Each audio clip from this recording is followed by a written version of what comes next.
Hey, everybody. Welcome to the LeRue Press Network. We are very glad that you're here. This is one of the many interviews we'll be doing with candidates vying for the different offices, both on local, state, and national level. And our goal is to be a source of information and education for this election season and then ongoing. And today we have Tracey Hilton-Thomas, who is going for the Washoe County Commissioner candidate in District 4. Yes, ma'am. Welcome to the LeRue Press Network. Thank you So for glad to having have me. Yeah, so glad to have you here. I wanted to start off today, and I'll be doing this with probably some of your opponents, and but we want to make sure everybody knows what's going on and where each of the candidates stands on the issues. And so often candidates share opinions, right? They share the same values. They share a lot of the same issues, but there's always something unique for everyone. You would hope so. It's true. You would hope so, Yes. right? Yeah, that's better. So, in your case, Tracey, can you, first of all, I want you to start, just talk about yourself. Tell us who you are, how long you've lived here, those types of things. Okay. I raised in Nevada, been here all my life. Raised in Fallon, and then my mom and my brother and I moved to Sparks in 1976. Hopefully. Oh boy, you're doing the 1776 thing. 1976. So I did graduate from the middle schools and high school. I graduated from Reed when there was no Sparks Boulevard, just a ditch there that we had to march up and down and band on the dirt road. Wow. Court cows across the street, and so anyway, I went to Truckee Mills Community College, got my associates in business management, and then I got my degree at UNR in business management with a minor in information systems. Part of that course, I did an internship at Washoe County in their technology services department. Oh, nice. And so got a little feel for that and thought, that's pretty good. I might like that. And so applied for several jobs and ended up working there for 17 years in the tech services department. As part of that employment, that journey, I did participate in the Washoe County elections as a poll worker, polling place manager. So you were actually working for the county as a polling place manager, is that correct? Well, I worked in technology services. Okay. The registrar of the elections department, which was the Department of Registrar, he wanted county employees to be working election day as their polling place managers because they could hold us accountable. We would show up. Right. We're not going to quit halfway during shift. Boy, isn't that true? And technology services people were kind of more highly regarded because we could troubleshoot things more easily as far as the system, so they wouldn't have to send most of. I think at that time we had probably about 80 different employees in technology services, and all of those employees were used on election day to either take supplies or troubleshoot things or actually work as polling place managers. The incentive was a day off. So you got your regular pay, and then you got to have another 8 hours of pay of your choosing later on. And so that was what I said. Sign me up for that. So I'm taking my day. Yeah. So I did that until I retired. I retired in 2015. So then on the 2016 election, the elections department was very eager for me to work the early voting as well as the election day. So I started doing those 14 days in addition to election day for 2016, both elections, general and primary, and 2018 and 2020. Well, I also was asked to be their field registrar at naturalization ceremonies. I got along with the whole staff in the elections department. I knew them, I worked with them for years. And then they also asked me to be on this election worker advisory committee, and where we were revamping all of the forms and everything that are used out there in the field, out in the polling locations.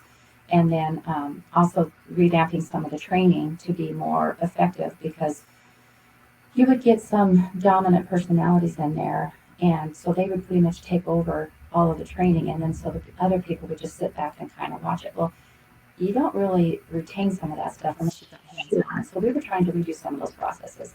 Then COVID hit, and as you know, in the primary of 2020, we didn't have any of the polling locations. Right, We just had the one location there at 9th Street.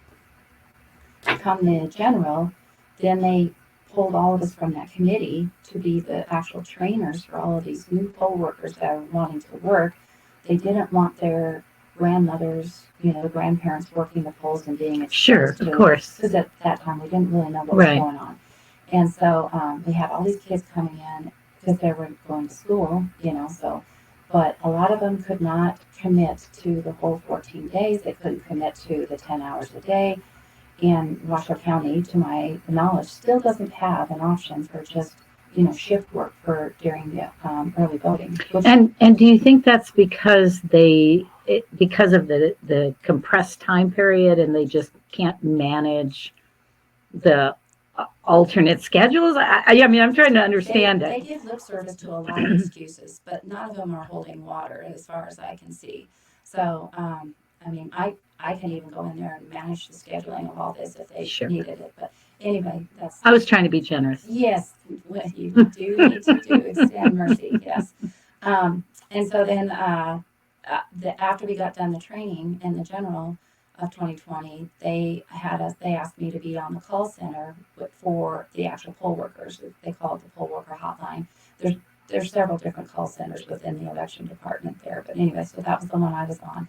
And observing things from the back end, I noted a lot of things that were not being done according to what I knew the statutes said we were supposed to be doing. And what I'd always told over the 20 years I've been involved with this, that this is the process behind the scenes, and it wasn't happening. There was a lot of some irregulars. I'm not talking about the results at all. I'm just talking about the processes and procedures.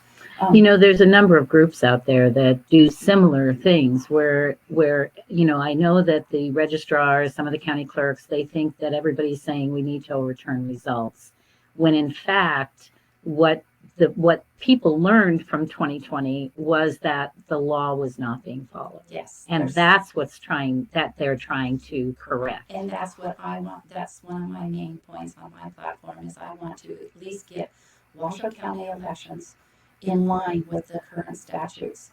I'm not trying to create new laws. These are laws that are already there, and they're not being abided to. And we should not just be meeting the statutes. We should be going beyond those. Sure. And I mean, one of the perfect examples was in the 2020 election, and I'm sure they continue to do the same thing. Is, all through the time I've worked, we always had bipartisan managers at all the polling locations. There was one Republican, one Democrat, or, they weren't. And we had probably 4 to 5 polling locations that had married couples working as co-managers. Yeah, I actually did have an experience that I was a ballot runner, and I had the experience that during the training, we knew that there was a husband and wife, and we asked that question, will they be splitting them? And unfortunately, the answer was, oh no, we're not asking those questions of who's who, because they could be opposite parties. We don't know. It still doesn't. I know there are many couples out there that do are registered. Sure, they can. Yeah. But the fact there is that. Well, there's a conflict there. Of influence. Yeah, there's a conflict. We don't need that additional. No. It's just not good optics. Right. And like you said, in 2020 there was 4 of those teams, and 2 of those teams were married couples. Wow. So that, to me, is not acceptable. Yeah. It's just not good business practice. Exactly. Yeah. And I think that because of the hype on both sides, there's just been a lot of misunderstanding. Yes. And some of it, I think, is intentional. That's just my opinion. Yeah. Yeah. So I think it's hard to determine what someone's intent is, but yes. Yeah. It's questionable for sure. So, I know you've probably been asked this question every time you go on an interview, but I'm going to ask you anyway. What made you want to do this job, and for how long have you been preparing for it? Because I don't think anybody walks into politics. Well, I won't say that because I do know some people who walked in and just walked in. So Yes. tell me your story. So my story is that after observing all these things in the 2020 election, I didn't know what I was supposed to do with this information. What could I do about it? I'm just one person, and at that time, we didn't know all of the other stuff that's going on. All I knew was my little part, and so I wrote it all down. And my mom told me, she saw it one day. She came over and she saw, she said, what is all this? And I said, it's just some observations I made. They bother me. And if I write them down on a piece of paper, then I can release them, right? I said, she said, you need to be sending this to the legislatures. You need to be sending. So anyway, I sent it to the commissioners. Just thought, okay, this is what's going on in your elections department. These are my recommendations. I'm trying to get some of this stuff improved or corrected. And not one peep, only from Commissioner Herman. She forwarded my email to a gal that holds a lunch group, and that gal contacted me and asked me to come to her lunch group and speak to, my observations. And I thought, okay, I'm not a public speaker anymore. I've never had to debate or anything, but when you're speaking your truth, It's easy. you don't have to feel Sure. uncomfortable. You have confidence. You're going, I know, this is my knowledge. Right. I can stand behind it. And so I thought I was just going to go talk to a dozen little ladies having lunch. I didn't realize when I walked into the room, it was a packed room, men and women. And I just thought, oh Lord, I don't know what you need to tell these folks, but please give me the words you need to hear. So Kind of intimidating Yeah. a little bit, yeah. and then from that, as of about probably a month later after that, Jean actually contacted me and asked me to go to lunch with her, and I did, and just shared more about the story, and then by the time I had the second lunch with her, she asked me, why didn't you run against Hartung in the 2020 election?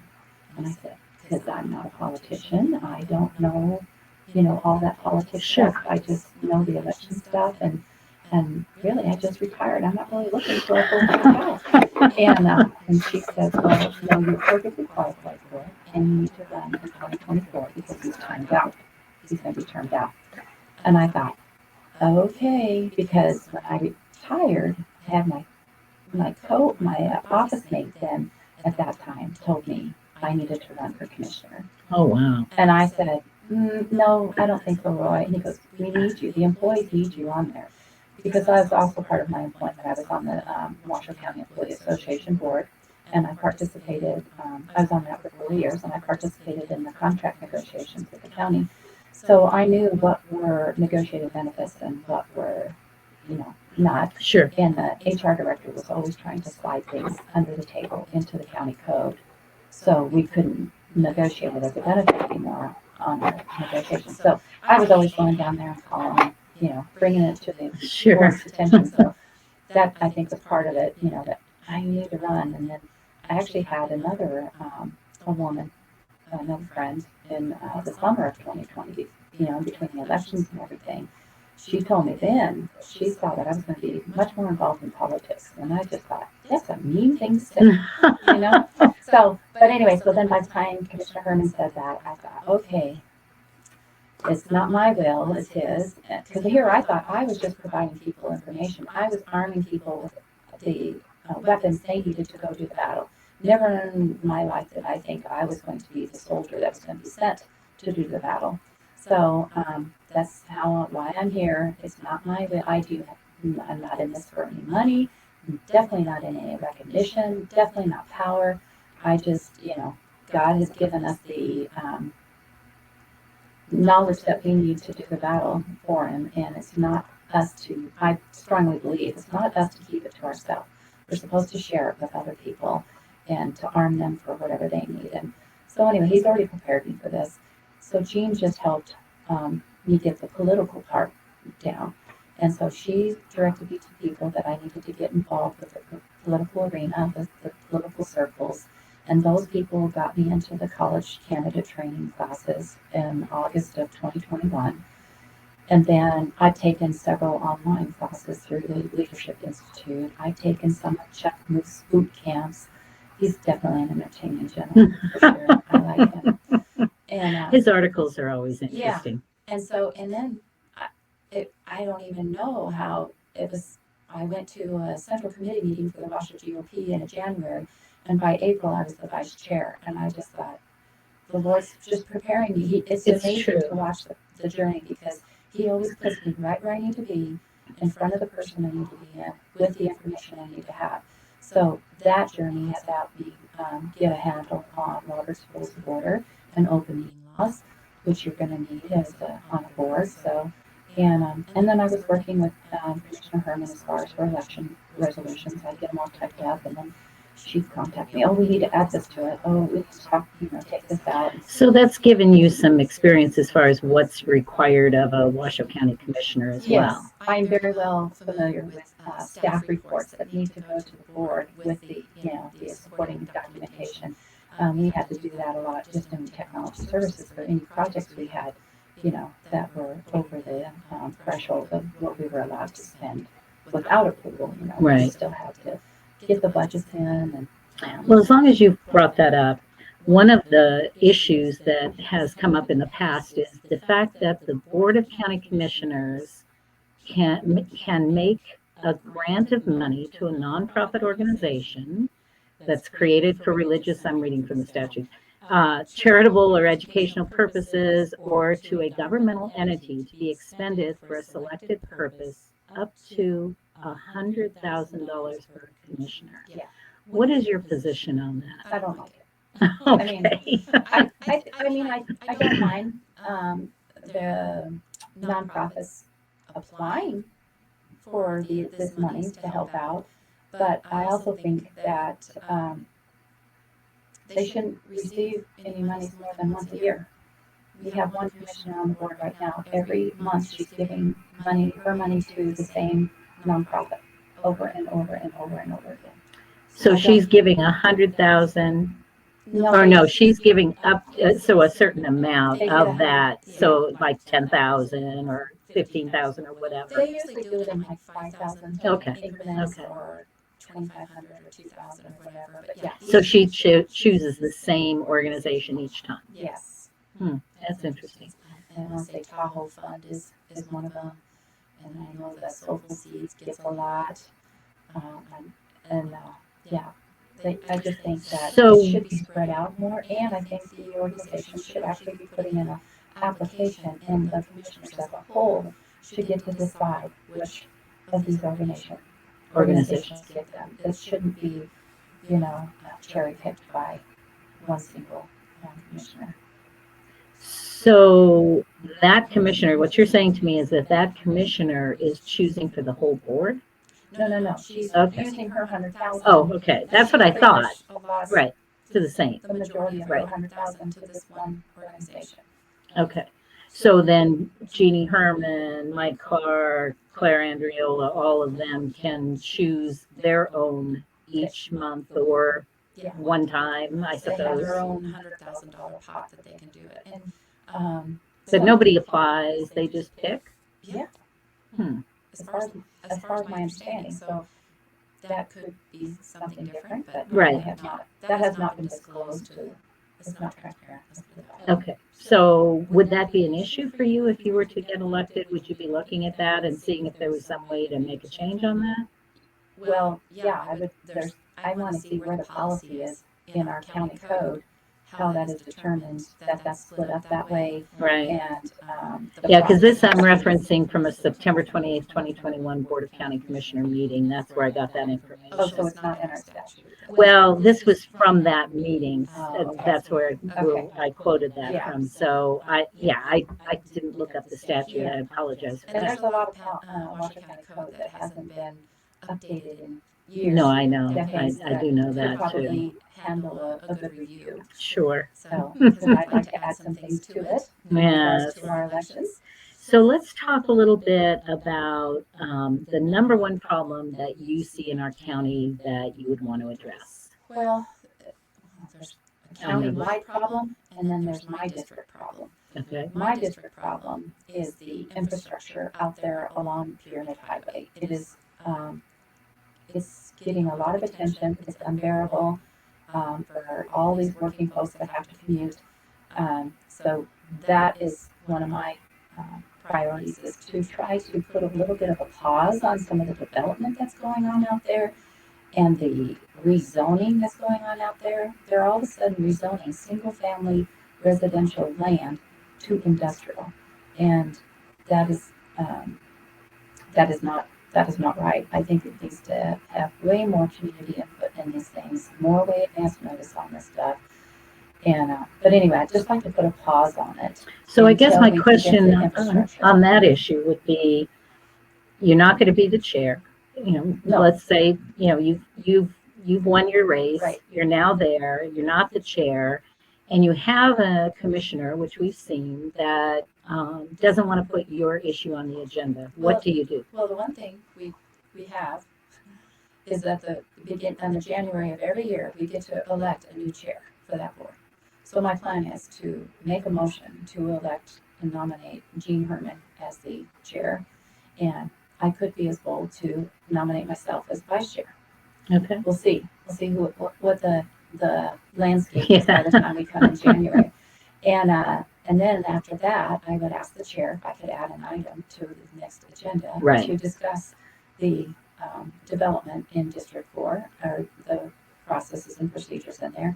I'd like to also add an item for addressing our election processes. Sure. I'd like to address the item for our organizational chart.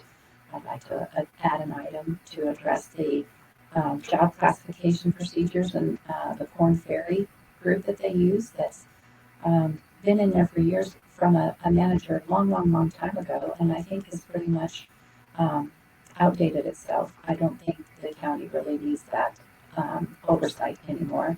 I think we have some other solutions that would be more effective for our rank and file in our county. Okay. So addressing that issue again, I'm going to just jump right back to it, because tell me what you do when you have an adversarial chair that does not want to allow any of those issues on the agenda, even though the rules state that as long as they don't violate the law, and I'm not sure if I remember all the things that it entails, keeps the staff from doing their jobs. Right. Yes. Right.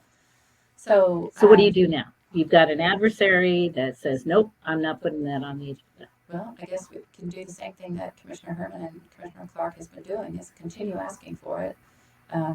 But if they're violating the quote rules, I think that they're violating rules. I don't think they're violating a law. No. But then there's no alternative to that as far as what you can do? Holding them accountable. I hear that filing ethics complaints can hold some weight. If the ethics board feels that if they are not acting ethically by following their own rules, then why do you have your rules in the first place? Right? Gotcha. So I interrupted you because we got kind of off on a track here. I do, yeah, sorry. No, I did that to you. I'll take responsibility for that.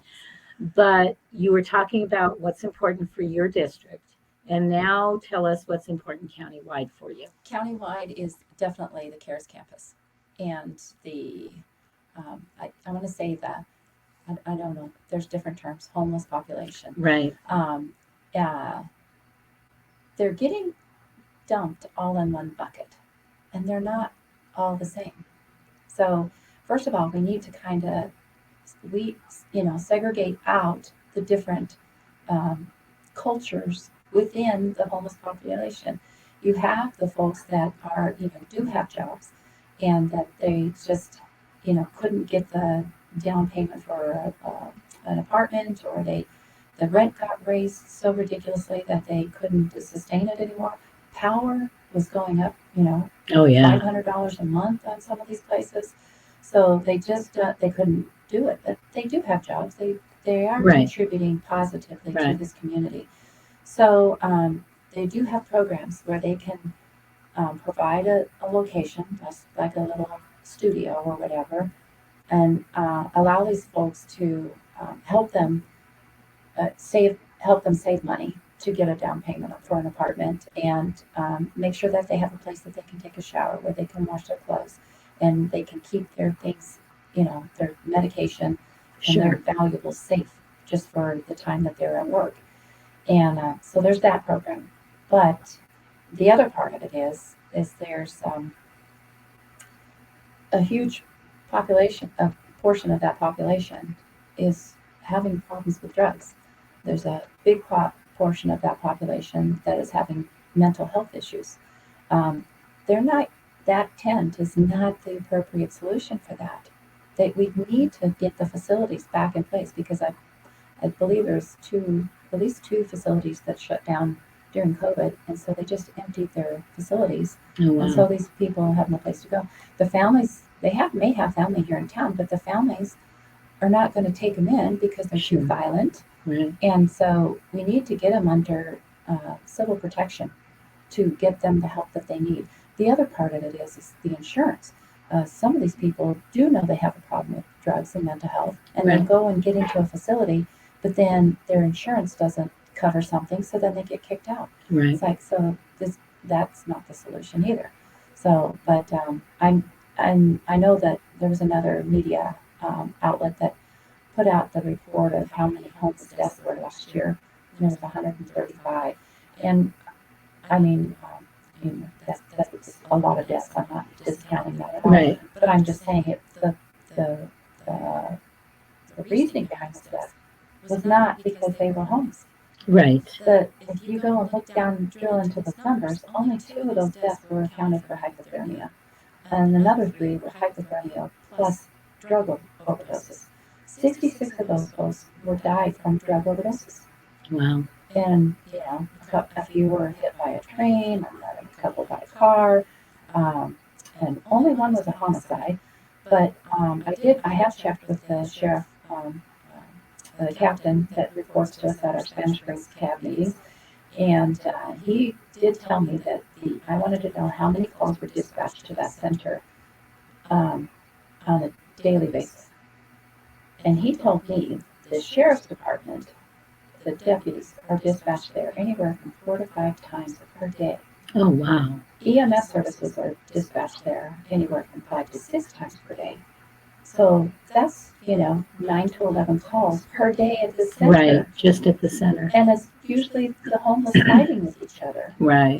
Or somebody's trying to steal somebody's drugs, so it's not working. And Right. It's not being transparent. Right. And we do, as the public, we need accountability. We need to understand how is the money being spent? Exactly. What are the results? I mean, any business would be required to do that, and the CARES facility is no different. Well, and then and that's another thing too. We need to segregate our seniors out of there. Right. Because they don't feel safe going down there, and they're all hanging down at the 9th Street.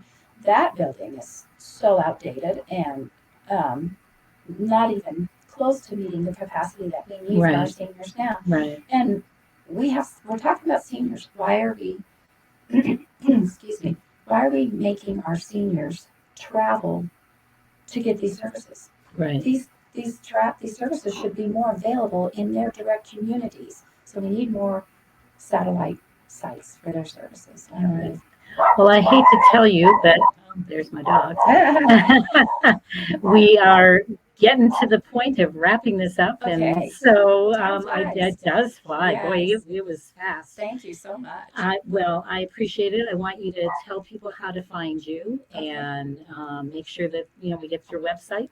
Okay, my website is Tracey for Washoe, so that's TRACEY, the number 4, and then washoe.com.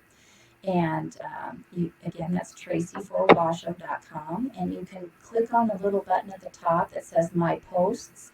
I have quite a few posts out there that kind of go over a lot of what we've said here. And if you have any more information or questions about me, or you heard something and you want to kind of get this straight story, just go ahead and click on my posts. I try to address everything that people bring to my attention. I try to answer it there. So, and if they want to get a hold of me, all my contact information is there at the bottom of the website. And if you want to donate to the campaign, there's some cut buttons there for credit cards or PayPal. It takes money to run a campaign. Yes, it does. And then an address if you just wanted to mail a check or something, that's fine too. All right. But I'm kind of running a low-key campaign compared to the current incumbent. She's just showing off her money like crazy. So, Hmm. but we'll see if it does anything for her. So, Well, thank you so much for being with us here. You are listening to the LeRue Press Network, and we have been speaking to Tracey Hilton-Thomas, who is a candidate for Washoe County Commissioners, District 4. Get it all right? yes, All right, there we thank go. you. Thank you so much for being here. Have a good afternoon. All right, you too.